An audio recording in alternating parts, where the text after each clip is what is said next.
काम ना करने की सोच आदमी को अपंग बना देती है। स्टेबिलिटी की सोच आदमी को अपंग बनाती है। सर ग्रोथ ग्रोथ ग्रोथ, इस सोच को लेकर के आगे बढ़ो। पढ़ाई कर रहे हो तो ग्रोथ का दिमाग में रखो, धंधा कर रहे हो तो ग्रोथ का दिमाग में रखो, नौकरी कर रहे हो तो ग्रोथ का दिमाग में भी रखो। 2-3 साल से ज्यादा नौकरी नहीं करने का सर, निकलो। 2-3 साल हो गए ना, निकलो। प्लान करो कुछ बाहर करने का, अपना धंधा बनाने का सोचो। 2-3 साल बहुत हो गए नौकरी में, उससे ज्यादा नहीं। कभी किसी मजबूर को ये सोचकर मत सताना ये तो मजबूर है, इसकी औकात ही क्या है, ये क्या कर लेगा। जिस दिन समय का पलड़ा उसकी तरफ भारी हुआ ना, तुम जमीन की धूल चाट रहे होगे और वो आसमान की बुलंदियां छू रहा होगा।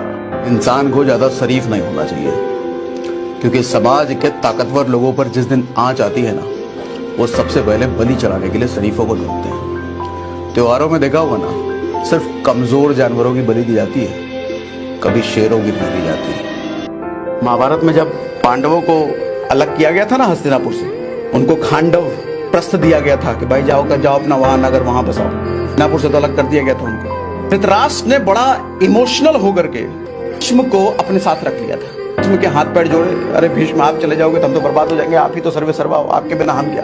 क्यों भीष्म को क्यों रखना चाहता था वो? क्योंकि भीष्म अंगार था।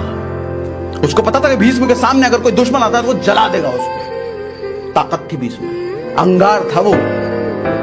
और अंगारों के सामने तो दुनिया फिर हाथ जोड़ती है, दुनिया फिर उसकी पूजा करती है। दुनिया भर के आधे से ज्यादा लफड़े, आधे से ज्यादा कोर्ट केसेस इसलिए हो जाते हैं कि उसने मुझे ऐसा कैसे बोल दिया, उसने मेरे साथ ऐसा कैसे व्यवहार कर दिया। दो खानदान के बीच बड़ी सी दीवार खींची हुई है। क्यों? क्योंकि हमारे परदादा के परदादा ने परदादा को उसके परदादा के परदादा ने कुछ बोल दिया था, इसलिए बड़ी सी दीवार खींच दिया। हम उसके घर नहीं जाते। सीखना चाहिए हमें ऋषि मुनि से। पुराने जमाने में ऋषि मुनि तपस्या करते थे, और तपस्या वो किस चीज के लिए करते थे? तपस्या बेसिकली भगवान को पाने के लिए तपस्या करते थे।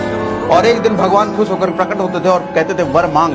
लेकिन वही चीज आज के जमाने में भी होती है, बस शब्द बदल गए। आज के जमाने में भी तपस्या की जरूरत है सर। एकाग्र, मैं कह रहा हूं, एक लक्ष्य को पकड़ करके, एक काम को पकड़ करके उसके लिए साल 2 साल 5 साल लगा देना तपस्या से कम है क्या?